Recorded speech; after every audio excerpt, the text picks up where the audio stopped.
Ashama kabajamtoota fi jaalatamtoota hordoftoota chaanaalii YouTube jalatti argamtan nagaa isiniif haa baay'atu. Mata dureen koo kanarraa hubadhu yaa nama jedha. Hubadhu yaa nama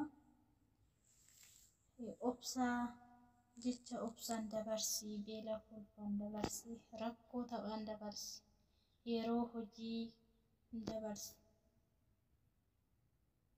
Akka namaan ta'a osoo hin taane akka tan ta'aaf kaayyoo keetiif fiigi.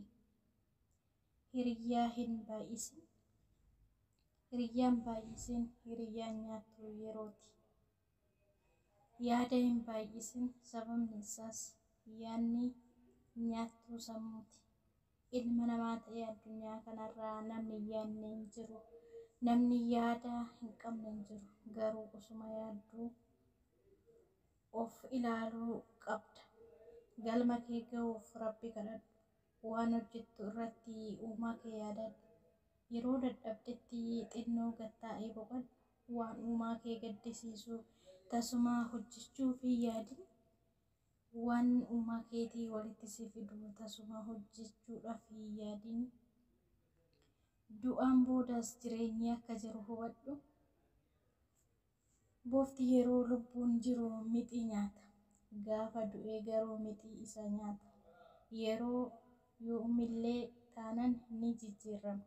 Wanti hunduu ni darba. Ta'uun seera uumamaati.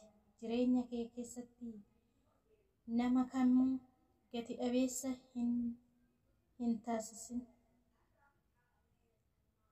Ofii cimaa taatullee yeroon immoo sirra cimaa yookiin humna qabeessadha.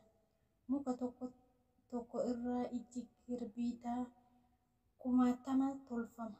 Garuu kirbiinni ija tokkootiidhaan bosona muka miliyoona qabutu gubatee bada. Gubatee baduu danda'a. Akkasumas dogongora yeroo tokko hojjetteen waan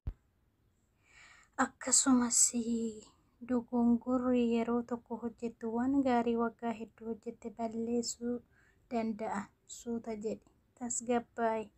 Itti yaadi. Ilaalcha gaarii qabaadhu. Hin dhiphatin.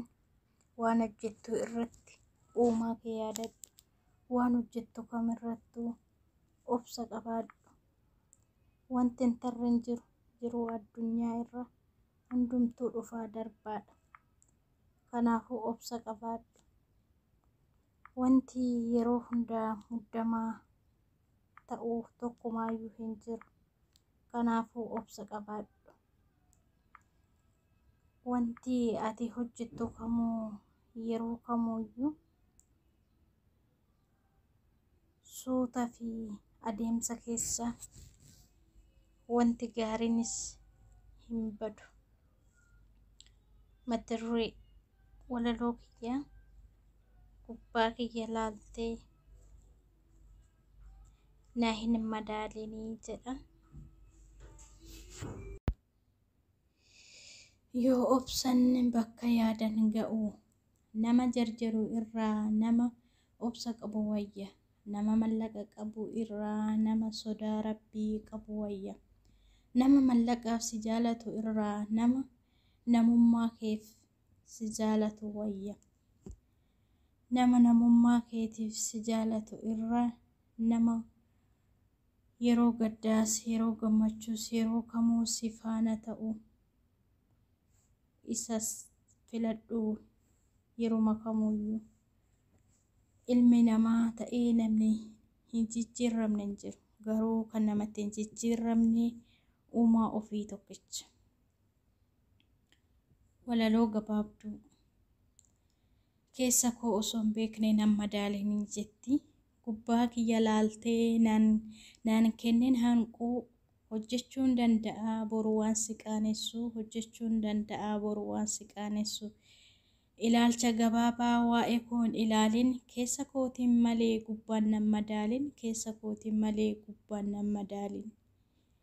ar'i koo fokkatus borunaaf qabeenya. Jarjartee hin dubbatiin waa'ee koo fammeenya. Jarjartee hin dubbatiin waa'ee koo fammeenya. Keessa koo hin beektu waan ani baadhadhe. Kottu natti himi yoon hanqina qabaadhe. Kottu natti himi yoon hanqina qabaadhe.